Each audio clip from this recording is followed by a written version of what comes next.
Hi hello welcome back to Amrita's kitchen and lifestyle. ಸ್ನೇಹಿತರೆ, ಇವತ್ತಿನ life ಸ್ಟೈಲಲ್ಲಿ ನಾನು ಬೆಳೆದ ಅಣಬೆಯನ್ನು ನಿಮ್ಮ ಹತ್ರ ಶೇರ್ ಮಾಡ್ತಾಯಿದ್ದೇನೆ. ನಾನು ಟ್ರೈನಿಂಗೆಲ್ಲ ತಗೊಂಡ ನಂತರ ಅಲ್ಲಿಂದ ಅಣಬೆದು ಬೀಜ ಕೂಡ ತಗೊಂಡು ಬಂದಿದ್ದೆ. ಹಾಗೆ ಇಲ್ಲಿ ನನಗೆ ಧನಲಕ್ಷ್ಮಿ ಅಕ್ಕ ಬೈ ಹುಲ್ಲನ್ನು ಕಟ್ ಮಾಡಿ ಪ್ರೇಮಲತಕ್ಕನ್ನು ಕೊಟ್ಟರು. ಅವರು ಅವರ ಯಜಮಾನ್ರ ಜೊತೆ ನಮ್ಮ ಮನೆಗೆ ತಂದು ಕೊಟ್ಟರು. ಪ್ರೇಮಲತಕ್ಕ, ಧನಲಕ್ಷ್ಮಿ ಅಕ್ಕ ಮತ್ತು ಸರಿಗೆ ಧನ್ಯವಾದಗಳು. ಹಾಗೆ ಬೈ ಹುಲ್ಲನ್ನು ಕಟ್ ಮಾಡಿದ ಬೈ ಹುಲ್ಲನ್ನು ನೀರಲ್ಲಿ ನೆನೆಸಬೇಕು.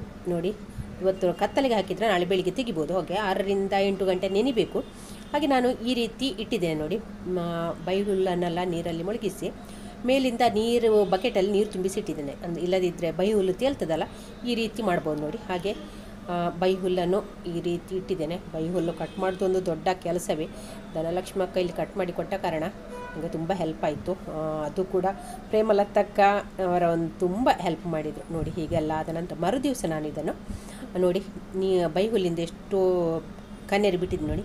ಅದನ್ನೀಗ ನಾನು ಒಂದು ಪಾತ್ರೆ ತೊಳೆಯುವ ಟಬ್ಬನ್ನು ಚೆನ್ನಾಗಿ ಕ್ಲೀನ್ ಮಾಡಿ ಅದರಲ್ಲಿ ನಾನೀಗ ಬೈ ಹುಲ್ಲಿನ ನೀರೆಲ್ಲ ಸೋಸಬೇಕು. ಈ ರೀತಿ ಹಾಕ್ಕೊಂಡಿದ್ದೇನೆ ನೋಡಿ.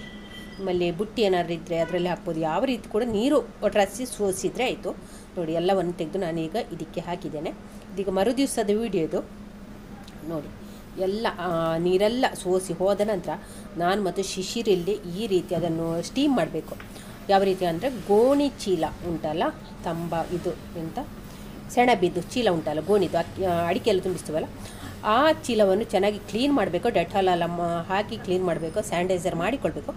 ಆ ರೀತಿ ಮಾಡಿದರೆ ಆಯಿತು. ಹಾಗಾದರೆ ನನ್ನ ಹತ್ರ ಗೋಣಿ ಚೀಲ ಇಲ್ಲದ ಕಾರಣ ನಾನು ಹಳೆಯ ನೈಟಿಯನ್ನು ಎದೆಯ ಭಾಗವನ್ನು ಕಟ್ ಮಾಡಿ ಅಲ್ಲಿಗೊಂದು ಗಂಟೆ ಹಾಕಿ ಅದರೊಳಗೆಲ್ಲ ಬೈ ಹುಲ್ಲನ್ನು ತುಂಬಿಸಿದೆವು ನಾನು ಮತ್ತು ಶಿಶಿರು. ಹಾಗೆ ಮೇಲಿಂದ ಕೂಡ ಒಂದು ಗಂಟೆ ಹಾಕಿಕೊಂಡು ಈ ರೀತಿ ಮಾಡ್ತಿದ್ದೇನೆ ನೋಡಿ. ಹಳೆ ಬಟ್ಟೆಯಿಂದ ಯಾವುದು ಸಹ ಆಗೋದು ಕ್ಲೀನಾಗಿರುವ ಒಂದು ವಸ್ತುವನ್ನು ಉಪಯೋಗಿಸಿಕೊಂಡು ಬೈ ಹುಲ್ಲನ್ನು ಅದಕ್ಕೆ ತುಂಬಿಸಿ ಹೀಗೆ ಸ್ಟೀಮ್ ಮಾಡಿದರೆ ಆಯಿತು ನೋಡಿ. ಈ ರೀತಿ ಇಟ್ಟಿದ್ದೇನೆ. ಹಾಗೆ ಅದರ ಹಿಂದೆ ಸ್ವಲ್ಪ ಕಸ ಮಣ್ಣು ಧೂಳೆಲ್ಲ ಇತ್ತು, ಅದಕ್ಕೆ ನೀರಿಂದ ಅದನ್ನು ನಾನು ಕ್ಲೀನ್ ಮಾಡ್ತಾ ಇದ್ದೇನೆ ನೋಡಿ. ಇವಾಗ ಇದನ್ನು ನಾವು ಸ್ಟೀಮ್ ಮಾಡಬೇಕು. ಇಲ್ಲಿ ನಾನು ಸ್ಟೀಮಿಗೆ ಇಟ್ಟಿದ್ದೇನೆ. ಒಳ್ಳೆ ಬೆಂಕಿಯಲ್ಲಿ ಅದನ್ನು ಬೇಯಲಿಕ್ಕೆ ಇಡಬೇಕು. ಚೆನ್ನಾಗಿ ಬೆಂದು ಹೊರಗಿಂದ ಆವಿ ಹೊರಡ್ತದೆ. ಆನಂತರ ನಾವು ಸಿಮ್ಮಿಗಿಟ್ಟು 1 ಗಂಟೆ ಬೇಯಿಸ್ಕೊಳ್ಬೇಕಾಗ್ತದೆ. ಚೆನ್ನಾಗಿ ಸ್ಟೀಮ್ ಬಂದ ನಂತರ ಬೆಂಕಿನ ಸಿಮ್ಮಲ್ಲಿಟ್ಟು 1 ಗಂಟೆ ಬೇಯಿಸ್ಕೊಳ್ಬೇಕು. ಹಾಗೆ ಬೇಯಿಸಿಕೊಂಡಂಥ ಬೈ ಹುಲ್ಲನ್ನಿಲ್ಲಿ ಒಂದು ತಣ್ಣಗೆ ಮಾಡಿಕೊಳ್ಬೇಕು. ನಾನಿಲ್ಲಿ ಎಲ್ಲ ಅದನ್ನು ತಂದು ಇಲ್ಲಿ ನಾನು ಬಿಡಿಸಿ ಹಾಕ್ತಾಯಿದ್ದೇನೆ. ತಣ್ಣಗೆ ಮಾಡಲಿಕ್ಕೆ ನಾನಿಲ್ಲೆಲ್ಲ ಹರಡಿ ಹಾಕ್ತಾಯಿದ್ದೇನೆ ನೋಡಿ. ಹರಡಿ ಈಗ ಹಾಕಿ ಒಂದು ಫ್ಯಾನ್ ಹಾಕಿದರೆ ಒಂದು ಬೇಗನೆ ತಣ್ಣಗಾಗ್ತದೆ. ಪೂರ್ತಿ ತಣ್ಣಗಾಗಬೇಕು, ಚೆನ್ನಾಗಿ ತಣ್ಣಗಾಗಬೇಕು ನೋಡಿ. ಇಲ್ಲೆಲ್ಲ ಹರಡಿ ಆಯಿತು ನೋಡಿ. ಹೀಗೆ ಹರಡಿ ಎಲ್ಲವನ್ನು ಬಿಡಿಸಿಕೊಳ್ಬೇಕು. ಇದನ್ನು ನಾನಿಲ್ಲಿ 2 ಸಲ ಬೈ ಹುಲ್ಲನ್ನು ಬೇಯಿಸಿಕೊಂಡಿದ್ದೇನೆ. ಇವಾಗ ಒಂದು ಸಲ ಇಟ್ಟಿದ್ದೇನೆ. ಹಾಗೆ ಮೊದಲಿದ್ದು ಇವಾಗ ನಾನಿಲ್ಲಿ ಹಾಕಿದ್ದೇನೆ. ಅಂದರೆ ನಮ್ಮದು ಚಿಕ್ಕ ಪಾತ್ರೆ ಅಲ್ಲ, ಹಾಗಾಗಿ 2 ಸಲ ಸ್ಟೀಮಿಗೆ ಇಟ್ಟಿದ್ದೇನೆ. ಸ್ಟೀಮಿಗೆಲ್ಲ ಇಟ್ಟ ನಂತರ ತಣ್ಣಗೆ ಆದ ನಂತರ ಇಲ್ಲಿ ಒಂದು ರಬ್ಬರ್ ಬ್ಯಾಂಡ್ ತಗೊಂಡಿದ್ದೇನೆ. ಒಂದು 5 kg ಅಕ್ಕಿ ಹಿಡಿಸುವಂಥ ಪ್ಲಾಸ್ಟಿಕ್ ಕವರನ್ನು ತಗೊಂಡಿದ್ದೇನೆ. ಅದರ ಒಂದು ಬದಿಗೆ ರಬ್ಬರ್ ಬ್ಯಾಂಡ್ ಹಾಕಿ ಈಗ ಟೈಟಾಗಿ ಕಟ್ಟಬೇಕು. ಒಂದು ಸ್ವಲ್ಪ ಜಾಗ ಬಿಟ್ಟು ಹೀಗೆ ಟೈಟಾಗಿ ಕಟ್ಟಿಕೊಳ್ಬೇಕು ನೋಡಿ. ಹೀಗೆ ಟೈಟಾಗಿ ಕಟ್ಟಿಕೊಂಡಿದ್ದೇನೆ. ಕಟ್ಟಿಕೊಂಡ ನಂತರ ಅದರಲ್ಲಿ ನಮಗೆ ಕೂತ್ಕೊಳ್ಬೇಕಲ್ಲ, ಹಾಗಾಗಿ ನೋಡಿ ಹೀಗೆ ಅದನ್ನು ಒಂದು ಹೀಗೆ ನೋಡಿ ಸಾಮಾನಾಗಿ ಇಟ್ಕೊಳ್ಬೇಕು. ಹಾಗೆ ಫಸ್ಟಿಗೆ ನಾವಿಲ್ಲಿ ಇದು ಅಣಬೆದು ಬೀಜ ಹಾಕ್ತಾ ಇದ್ದೇನೆ. ಅಣಬೆದ ಬೀಜಗೊಂದು ಏನೊಂದು ಹೆಸರು ಉಂಟು, ನನಗೆ ಅದು ಮರ್ತೋಯ್ತು, ಏನೋ ಎಂತ ಹೇಳ್ತಾರೆ. ಹಾಗೆ ಆನಂತರ ಇಲ್ಲಿ ಬೇಯಿಸಿ ತಣ್ಣಗೆ ಮಾಡಿದಂಥ ಬೈ ಹುಲ್ಲನ್ನು ಹಾಕ್ತಾ ಇದ್ದೇನೆ. ಹೀಗೆ ಅಂದರೆ ಅದು 4 ಇಂಚಿ ಹೈಟಿಗೆ ಬರಬೇಕು. ಹೀಗೆ ಗಟ್ಟಿ ಹೀಗೆ ಅಮರ್ಸಿ ಉಂಟಲ್ಲ, 4 ಇಂಚು ಹೈಟ್ ಆಗುವಷ್ಟು ನಾವಿಲ್ಲಿ ಬೈ ಹುಲ್ಲನ್ನು ತುಂಬಿಸಿಕೊಳ್ಬೇಕು. ಬೈ ಹುಲ್ಲು ಹಾಗೆ ನೋಡಿ ಹೀಗೆ ಸೈಡಿಂದ ಎಲ್ಲ ಚೆನ್ನಾಗಿ ಹೀಗೆ ಗಟ್ಟಿ ಅಮರಿಸಿಕೊಳ್ಬೇಕು ನೋಡಿ. ಹೀಗೆ ಅಮರಿಸುವಾಗ ಒಂದು 4 ಇಂಚು ಹೈಟು ಬರಬೇಕು. ಆನಂತರ ಇಲ್ಲಿ ಅಣಬೆಯ ಬೀಜ 1 ಹಿಡಿಯಷ್ಟು ಅಣಬೆಯ ಬೀಜನ ಹಾಕಿಕೊಳ್ಬೇಕು. ಅಂದರೆ 125 ಗ್ರಾಮ್ಸ್ನ ಅಂದಾಜು ಹಾಗೆ ಹೀಗೆ ಹಾಕಿಕೊಳ್ಬೇಕು ನೋಡಿ. 1 ಹಿಡಿ ಹೀಗೆ ಹಾಕಿಕೊಳ್ಬೇಕು ನೋಡಿ. ಈಗ ಹಾಕಿ ಪುನಃ ನಾವು ಫಸ್ಟಿಗೆ ಹೇಗೆ ಮಾಡಿದ್ವಿ ಅದೇ ರೀತಿ ಪುನಃ ಬೈ ಹುಲ್ಲನ್ನು ಹಾಕಿ 4 ಇಂಚಿನಷ್ಟು ಹೈಟು ಮಾಡಿಕೊಂಡು ಪುನಃ ಇಲ್ಲಿ ಅಣಬೆದ ಬೀಜವನ್ನು ಹಾಕಿಕೊಂಡ್ರೆ ಆಯಿತು ನೋಡಿ. ಹೀಗೆ ಸೈಡಿಗೆಲ್ಲ ಹಾಕಿಕೊಂಡ್ರೆ ಆಯಿತು. ಮಾತ್ರ ಇಲ್ಲಿ ಯಾವುದೇ ವಸ್ತುವನ್ನು ನಾವು ಉಪಯೋಗಿಸುವಾಗ ಕೈಯನ್ನಾಗಿ ಎಲ್ಲವನ್ನು ಸಹ ಸ್ಯಾನಿಟೈಸರ್ ಮಾಡಿಕೊಳ್ಬೇಕು. ಡೆಟಾಲಿಂದ ಕೈ ತೊಳ್ಕೊಳ್ಬೇಕು. ಎಲ್ಲವನ್ನು ಸಹ ಅಷ್ಟೇ. ನಾವಲ್ಲಿ ಕೆಳಗೆ ನಾನು ಸ್ಟೂಲ್ ಇಟ್ಟಿದ್ದೇನೆ ನೋಡಿ, ಅದನ್ನು ಕೂಡ ಕ್ಲೀನ್ ಮಾಡಿಕೊಂಡಿದ್ದೇನೆ. ಹಾಗೆ ಕೈಯನ್ನು ಸಹ ಕ್ಲೀನ್ ಮಾಡಿಕೊಂಡಿದ್ದೇನೆ. ಮತ್ತು ನಾವು ಅಣಬೆದ ಬೀಜವನ್ನು ಹಾಕಲಿಕ್ಕೆ ಒಂದು ಪಾತ್ರೆ ತಗೊಂಡಿದ್ದೀವಲ್ಲ ಅದನ್ನು ಕೂಡ ಸ್ಯಾನಿಟೈಸರ್ ಮಾಡಿಕೊಳ್ಬೇಕು. ಎಲ್ಲವನ್ನು ಮಾಡಿದ ನಂತರ ಎಲ್ಲವನ್ನು ಹಾಕಿದ ನಂತರ ನೋಡಿ ಇದನ್ನು ಹೀಗೆ ಗಟ್ಟಿ ಹಿಡ್ಕೊಂಡು ಅದರ ಒಳಗಿದ್ದ ಗಾಳಿಯನ್ನೆಲ್ಲ ತೆಗಿಬೇಕು ನೋಡಿ. ಹೀಗೆ ಅಮರಿಸಿ ಅದರ ಒಳಗಿದ್ದ ಗಾಳಿಯನ್ನೆಲ್ಲ ಹೀಗೆ ತೆಗಿಬೇಕು ನೋಡಿ. ಈಗ ಅಮರಿಸಿದಷ್ಟು ಗಾಳಿಯೆಲ್ಲ ಹೊರಗೆ ಹೋಗ್ತದೆ ನೋಡಿ. ಹೀಗೆ ಪೂರ್ತಿ ತಿರುಗಿಸಿ ಗಾಳಿಯನ್ನೆಲ್ಲ ತೆಗೆದು ಒಂದು ಸಣ್ಣ ಕೇಕ್ ಥರ ಆಗ್ತದೆ ನೋಡಿ. ಹೀಗೆಲ್ಲ ಆದ ನಂತರ ನೋಡಿ ಇವಾಗ ಇದನ್ನು ಟೈಟಾಗಿ ಕಟ್ಟಬೇಕು ನೋಡಿ. ಹೀಗೆ ಎಷ್ಟು ಟೈಟ್ ಆಗ್ತದೆ ಅಷ್ಟು ಟೈಟಾಗಿ ಕಟ್ಟಿ ರಬ್ಬರ್ ಬ್ಯಾಂಡಿಂದ ಹೀಗೆ ಮಾಡಿಕೊಂಡ್ರೆ ಆಯಿತು ನೋಡಿ. ಹೀಗೆ ಮಾಡಿ ಒಂದು ಚೆನ್ನಾಗಿ ಹೀಗೆ ಕಟ್ಟಿಕೊಂಡ್ರೆ ಆಯಿತು ನೋಡಿ. ಹಾಗೆ ಇಲ್ಲಿ ನಾವು ಉಳಿದ ಅಣಬೆ ಬೀಜವನ್ನು ಹೇಗೆ ಸ್ಟೋರ್ ಮಾಡೋದಂದರೆ ಹೀಗೆ ಗಾಳಿ ಹೋಗದಂತೆ ಆಗಿ ಸ್ಟೋರ್ ಮಾಡಬೇಕು ನೋಡಿ. ಅದಕ್ಕೊಂದು ರಿಂಗ್ ಉಂಟು, ರಿಂಗನ್ನು ಹಾಕಿ ಹಾಗೆ ಒಂದು ಕಾಟನ್ ಕೂಡ ಉಂಟು, ಹಾಗೆ ಅದರೊಳಗೆ ಅದನ್ನು ಹಾಕಿ ಚೆನ್ನಾಗಿ ಗಾಳಿ ಆಡದಂತೆ ಹೀಗೆ ಇಟ್ಟು ಫ್ರಿಜ್ಜಲ್ಲಿ ಇಡ್ಬೋದು. ಫ್ರಿಜ್ಜಲ್ಲಿ ಇಟ್ಟರೆ 1 ತಿಂಗಳಷ್ಟು ಗಳ ಕಾಲ ಇಡ್ಬೋದು. ಅದಕ್ಕೆ ಟೈಮ್ ಉಂಟು, 1 ತಿಂಗಳಷ್ಟು ಟೈಮು ಫ್ರಿಜ್ಜಲ್ಲಿ ಇಡ್ಬೋದು ನೋಡಿ. ಇವಾಗ ನಾನಿಲ್ಲಿ ಬಕೆಟಲ್ಲಿ ಇಡುವಂಥ ಬಕೆಟಲ್ಲಿ ಕ್ಲೀನ್ ಮಾಡ್ತಾ ಇದ್ದೇನೆ. ಬಕೆಟ್ ಬೇಡ ಅಂತ ಆಯ್ತು ನನಗೆ. ಹಾಗೆ ಇಲ್ಲಿ ನಾನೀಗ ಇನ್ನು ಅದನ್ನು ಈ ರೀತಿ ಸಹ ಮಾಡ್ಬೋದು. ಬಕೆಟ್ ಕ್ಲೀನ್ ಮಾಡಿ ಹೊರಗಿಂದ ಬಟ್ಟೆ ಹಾಕಿ ಅದರ ನಡುವಲ್ಲಿ ಆ ತೂತಿದ್ದ ಪಾತ್ರೆನ ಕೌಚಿ ಹಾಕಿ ಇದರೊಳಗೆ ಸಿಟ್ಟು ಮಾಡ್ಬೋದು. ಈ ರೀತಿ ಕೂಡ ಮಾಡ್ಬೋದು. ಸೈಡಿಂದೆಲ್ಲ ಬಟ್ಟೆ ಹಾಕಬೇಕು. ನಾನಿಲ್ಲಿ ನೋಡಿ ಇದನ್ನು ಕೂಡ ಎಲ್ಲವನ್ನು ಕೂಡ ಡೆಟಾಲಿಂದ ನಾನಿಲ್ಲಿ ಕ್ಲೀನ್ ಮಾಡ್ತಾ ಇದ್ದೇನೆ. ಮುಖ್ಯವಾಗಿ ಇಲ್ಲಿ ಇದನ್ನು ಕ್ಲೀನ್ ಮಾಡಿಕೊಳ್ಳೋದು ಎಲ್ಲವೂ ಮುಖ್ಯವಾಗಿ, ಇಲ್ಲಂದರೆ ಫಂಗಸ್ ಬ್ಯಾಕ್ಟೀರಿಯಾ ಅಟ್ಯಾಕ್ ಆಗ್ತದೆ ಅಂತ. ಹಾಗೆ ನೋಡಿ ಈ ರೀತಿ ಕೂಡ ಮಾಡ್ಬೋದು. ಅದರಲ್ಲಿ ಒಳಗೆ ಇಟ್ಟುಕೊಂಡು ಸೈಡಿಂದ ಬಟ್ಟೆ ಹಾಕಿ ಮಾಡ್ಬೋದು. ಇಲ್ಲಿ ನಾನು ಈ ಥರದ 2 ಚೈರ್ ತಗೊಂಡಿದ್ದೇನೆ. ಈ ಥರದ 2 ಚೈರ್ ಇದ್ರೆ ಉಂಟಲ್ಲ ನಮಗೆ ಸುಲಭವಾಗಿ ಮಶ್ರೂಮನ್ನು ಬೆಳಿಬೋದು ನೋಡಿ. ಹಾಗೆಲ್ಲ ಕಟ್ಟಿಯೆಲ್ಲ ಆದ ನಂತರ ಮೇಲಿಂದ ತೂತು ಮಾಡಬೇಕು. ಹೀಗೆ ನಾನು ತೂತು ಮಾಡಲಿಕ್ಕೆ ತಗೊಂಡ ವಸ್ತುವನ್ನು ಕೂಡ ಸ್ಯಾನಿಟೈಸರ್ ಮಾಡಿಕೊಳ್ಬೇಕು. ಹಾಗೆ ಮೇಲಿಂದ ಹೀಗೆ ತೂತ ಮಾಡಿದರೆ ಆಯಿತು, ದೂರಕ್ಕೆ ತೂತ ಮಾಡಿದರೆ ಆಯಿತು ನೋಡಿ. ಅದಕ್ಕೆ ಅಂದರೆ ಗಾಳಿ ಸಿಗಬೇಕಲ್ಲ, ಹಾಗಾಗಿ ಮೇಲಿಂದ ಗಾಳಿ ತೂತು ಮಾಡಿಕೊಟ್ರೆ ಆಯಿತು. ತೂತು ಮಾಡಿ ಕೊಟ್ಟ ನಂತರ ಚೈರ್ ನಡಿಯಲ್ಲಿ ನಾನು ಹೀಗೆ ಇಟ್ಟಿದ್ದೇನೆ ನೋಡಿ. ಹಾಗೆ ಹೀಗೆ ಮೇಲೆ ನಾವು ಕೂತ್ಕೊಳ್ತೇವಲ್ಲ ಅಲ್ಲಿ ಹೀಗೆ ತೂತ. ಸ್ನೇಹಿತರೆ, ನಮ್ಮ ಅಣಬೆಯನ್ನು ಬೆಡ್ ಮಾಡಿ ಡಾರ್ಕ್ ರೂಮಲ್ಲಿಟ್ಟು 21ನೇ ದಿವಸ ಇವತ್ತು ನಾನು ಯಾವ ರೀತಿ ಮಾಡಿದ್ದೇನೆ ಅಂತ ತೋರಿಸ್ತಿದ್ದೇನೆ. ಹೀಗೆ ಇಲ್ಲಿ ಫುಲ್ಲು ಕತ್ತಲೆ ಮಾಡಿದ್ದೇನೆ ಈ ರೂಮಲ್ಲಿ. ಇಲ್ಲಿ ವಿಂಡೋ ಉಂಟು ನೋಡಿ, ವಿಂಡೋಕ್ಕೆ ನಾನು 2 ಕರ್ಟನ್ ಹಾಕಿದ್ದೇನೆ.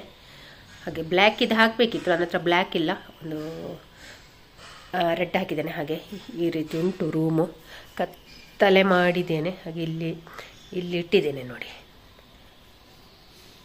ಇಲ್ಲಿ ಹೀಗೆ ಉಂಟು ಕತ್ತಲೆಯಲ್ಲಿ ನಾನು ಬೆಡ್ ಮಾಡಿ ಇಟ್ಟದ್ದು. ಹಾಗೆ ಇವಾಗ ಲೈಟ್ ಹಾಕ್ತೇನೆ ನಾನಿಲ್ಲಿ ನೋಡಿ.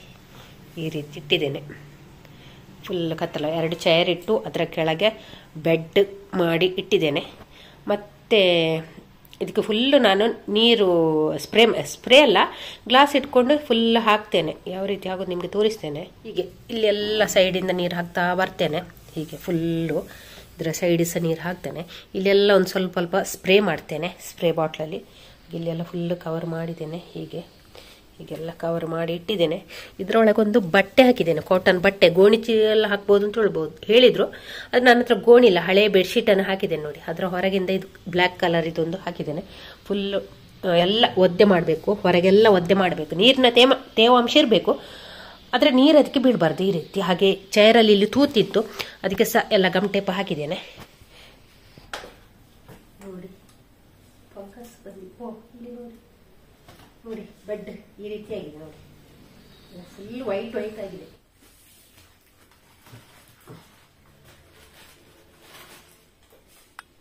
ಇದಿಟ್ಟು ನೋಡಿ, ಹೀಗೆ ಇಟ್ಟಿದೆ ನಾನು. ಹೀಗೆ ನೋಡಿ, ಇವತ್ತು 21ನೇ ದಿವಸ, 20 ದಿವಸ ಪೂರ್ತಿ ಆಯಿತು. ಇವತ್ತು ನಾನು ಇದನ್ನು ಕಟ್ ಮಾಡ್ತೇನೆ. 20ನೇ ದಿವಸ ಇದನ್ನು ಕಟ್ ಮಾಡಲಿಕ್ಕೆ ಅಂದರೆ ಹೀಗೆ ಇದನ್ನು ಕಟ್ ಮಾಡಬೇಕು, ತೋರಿಸ್ತೇನೆ. ಅದು 21 ದಿವಸದಿಂದ ಇದನ್ನು ನಾವು ಹೀಗೆ ನಂಬರ್ 1 ಆ ರೀತಿಯಲ್ಲಿ 1 ಇಂಚಿನಷ್ಟು ಬ್ಲೇಡಿಂದ ಕಟ್ ಮಾಡಬೇಕು. ಎಲ್ಲ ಹೀಗೆ ಕಟ್ ಮಾಡಬೇಕು, ಹೀಗೆ ಕೊಯ್ಬೇಕು ನೋಡಿ. ಹೀಗೆ ಅದು ನಾವು ತಗೊಳ್ಳುವಂಥ ವಸ್ತು ಬ್ಲೇಡ್ ಇರ್ಬೋದು, ಚಾಕು ಇರ್ಬೋದು, ಅದನ್ನು ಕೂಡ ಕ್ಲೀನ್ ಮಾಡಿರಬೇಕು. ಸ್ಯಾನಿಟೈಸರ್ ಮಾಡಿಕೊಂಡೆ ಅದನ್ನು ಕೂಡ ಉಪಯೋಗಿಸ್ಕೊಡಿ. ಹೀಗೆ ದೂರ 3 ಲೇಯರ್ ನಾವು ಹಾಕಿದ್ದೇವೆ ಅಲ್ಲ, 3 ಲೇಯರಿಗೆ ಕೂಡ ಹೀಗೆ ಕಟ್ ಮಾಡಿಕೊಂಡು ಬರಬೇಕು. ದೂರ ಕಟ್ ಮಾಡಿಕೊಂಡ ನಂತರ ನಾನಿಲ್ಲಿ ಒಂದು ಹ್ಯಾಂಗ್ ಮಾಡುವಂತಿದ್ದೇನೆ. ಅಂದರೆ ನಾವು ಇಲ್ಲಿ ನೇತಾಡಿಸಿದ್ರೆ ಉಂಟಲ್ಲ ಒಳ್ಳೆಯದಾಗ್ತದೆ. ಹಾಗೆ ಇಲ್ಲಿ ಹ್ಯಾಂಗ್ ಮಾಡುವಂಥ ಚೈರಲ್ಲಿ ಮತ್ತು ತೂತು ಉಂಟು ಅಲ್ಲ, ಅದಕ್ಕೆ ಹ್ಯಾಂಗ್ ಮಾಡಲಿಕ್ಕೆ ಅದು ಸುಲಭ ಆಯಿತು. ಹಾಗೆ ಕಟ್ ಮಾಡಿದ್ರಂತೆ ಹೀಗೆ ನಾವಿಲ್ಲಿ ಫೋರ್ಸಾಗಿ ನೀರನ್ನು ಹಾಕಬೇಕು. ಅಂದರೆ ನಾವು ತೂತಿನ ಮುಖಾಂತರ ಅದರ ಒಳಗೆ ನೀರು ಹೋಗಬೇಕು ನೋಡಿ. ಹಾಗೆ ಫೋರ್ಸಾಗಿ ನೀರು ಹಾಕಿ ಮತ್ತು ಹೀಗೆ ಹ್ಯಾಂಗ್ ಮಾಡಿ ಇಟ್ಟಿದ್ದೇನೆ ನೋಡಿ. ಎರಡು ಕಡೆ ಕೂಡ ಇಲ್ಲಿ ಚೈರಲ್ಲಿ ನೋಡಿ ತೂತುಂಟಲ್ಲ, ಹಾಗೆ ನನಗೆ ಇಲ್ಲಿ ಹ್ಯಾಂಗ್ ಮಾಡಲಿಕ್ಕೆ ಕೂಡ ಒಳ್ಳೆಯದಾಯಿತು. ಇವಾಗ ಇದು ಒಂದು 28-30 ದಿವಸ ಆಗಿದೆ. ಆವಾಗ ನಂತರ ಹೀಗೆ ಬಂದಿದೆ ನೋಡಿ, ಹೀಗೆ ಮೊಳಕೆ ಬಂದಿದೆ ನೋಡಿ. ಇನ್ನು ಇದು 2 ದಿವಸದಲ್ಲಿ ಬೆಳೀತು. ಇವತ್ತು ಹೀಗೆ ಮೊಳಕೆ ಬಂದರೆ ನಾಳೆ ಇದನ್ನು ಕೊಯ್ಲಿಕ್ಕೆ ಕಟಾವಿನ ಸ್ಥಿತಿಗೆ ಬರ್ತದೆ ನೋಡಿ. ನಾವು ಮನೆಯಲ್ಲೇ ಅಣಬೆಯನ್ನು ಸುಲಭವಾಗಿ ಬೆಳಿಬೋದು, ಏನೂ ತೊಂದರೆ ಇಲ್ಲ ನೋಡಿ. ಇದೊಂದು ಬಂಚಲ್ಲೇ ನೋಡಿ ಹೇಗೆ ಬಂದಿದೆ ನೋಡಿ. ಅಂದರೆ ಇದು 200 ಗ್ರಾಮ್ಸಿಗೆ ಸುಮಾರು 60 ರೂಪಾಯಿಂದ 80 ರೂಪಾಯಿ ತನಕ ಕೂಡ ಉಂಟಂತೆ. ಇದು ಒಂದು ಬಂಚೆ ಸುಮಾರು ನನಗೆ ನೋಡಿ ಇದು 2 ಸೇರುವಾಗ ಸುಮಾರು ಒಂದು 100 ರೂಪಾಯಿ ಅಷ್ಟೇ ಅಣಬೆ ಸಿಕ್ಕಿದೆ. ಅಣಬೆ ಬೆಳೆಯುವುದರಿಂದ ಒಂದು ಲಾಭದ ಒಂದು ಕೃಷಿ ಅಂತಲೇ ಹೇಳ್ಬೋದು ನೋಡಿ. ಹೀಗೆ ಇದನ್ನು ಚಾಕುವಿಂದೆಲ್ಲ ಕಟ್ ಮಾಡಲಿಕ್ಕಿಲ್ಲ, ನಾವು ಇದನ್ನು ಕೈಯಲ್ಲೇ ಹಿಡಿದು ಹೀಗೆ ಟ್ವಿಸ್ಟ್ ಮಾಡಬೇಕು ನೋಡಿ. ಹೀಗೆ ತಿರುಗಿಸ್ಕೊಂಡ್ರೆ ಆಯಿತು ನೋಡಿ. ನೋಡಿ ಹಿಡಿದು ತಿರುಗಿಸಿಕೊಂಡ್ರೆ ಆಯಿತು, ಬಂಚೆ ಬರ್ತದೆ ನೋಡಿ. ಎಷ್ಟು ಚೆನ್ನಾಗಿದೆ ನೋಡಿ.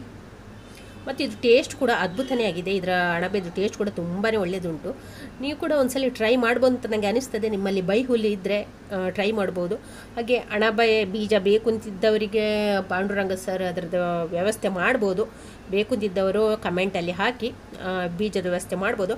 ಹಾಗೆ ಇದರದ ಫ್ರೀ ಕ್ಯಾಂಪು 3 ದಿವಸ ಉಂಟು ಮೇ ತಿಂಗಳಲ್ಲಿ. ಯಾರು ಫ್ರೀ ಕ್ಯಾಂಪು ಬಯಸುವವರು ಕಮೆಂಟಲ್ಲಿ ಹಾಕಿ, ಬರುವವರು ಏನಾದರೂ ಇದ್ದರೆ ನಾನು ನಿಮಗೆ ಕಾಲ್ ಮಾಡ್ತೇನೆ. ಹಾಗೆ ಸ್ನೇಹಿತರೆ ನೋಡಿ, ನನ್ನ ಅಣಬೆ ಕೊಯ್ದ ನಂತರ ಮತ್ತೆ ಪುನಃ ಅದಕ್ಕೆ ನೀರು ಸ್ಪ್ರೇ ಮಾಡಬೇಕು ನೋಡಿ. ಅಣಬೆ ಪೂರ್ತಿ ಅರಳಿದ ನಂತರ ನೀರು ಸ್ಪ್ರೇ ಮಾಡಲಿಕ್ಕಿಲ್ಲ. ಅಣಬೆ ತೆಗೆದ ನಂತರ ಮತ್ತೆ ಪುನಃ ನಾವಿಲ್ಲಿ ನೀರು ಸ್ಪ್ರೇ ಮಾಡಬೇಕು. ಫೋರ್ಸಾಗಿ ನೀರು ಸ್ಪ್ರೇ ಮಾಡಬೇಕು. ಹಾಗೆ ಇನ್ನೂ 2 ದಿವಸ ಅಥವಾ 4 ದಿವಸ ಬಿಟ್ಟು ಪುನಃ ಅಣಬೆ ಬರ್ತದೆ. ಹಾಗೆ ಒಂದು 3-4 ದಿವಸ ತನಕ ಅಣಬೆ ಬರ್ತದೆ. ಹಾಗೆ ಸ್ನೇಹಿತರೆ, ಈ ವಿಡಿಯೋ ಇಷ್ಟ ಆದ ಲೈಕ್ ಮಾಡಿ, ಶೇರ್ ಮಾಡಿ. ಚಾನಲ್ಗೆ ಹೊಸಬರಿದ್ದರೆ ಪ್ಲೀಸ್ ಸಬ್ಸ್ಕ್ರೈಬ್ ಮಾಡಿಕೊಂಡು ಚಾನಲನ್ನು ನೋಡಿ. ನಾಳಿನ ರೆಸಿಪಿಯೊಂದಿಗೆ ನಾನು ಮಾಡಿದ ಅಣಬೆಯ ರೆಸಿಪಿಯನ್ನು ನಿಮ್ಮ ಜೊತೆ ಶೇರ್ ಮಾಡ್ತಾ ಇದ್ದೇನೆ. ನಾಳೆ ಸಿಗೋಣ. ಅಲ್ಲಿವರೆಗೆ take care, bye bye. Thank you ಸ್ನೇಹಿತರೆ.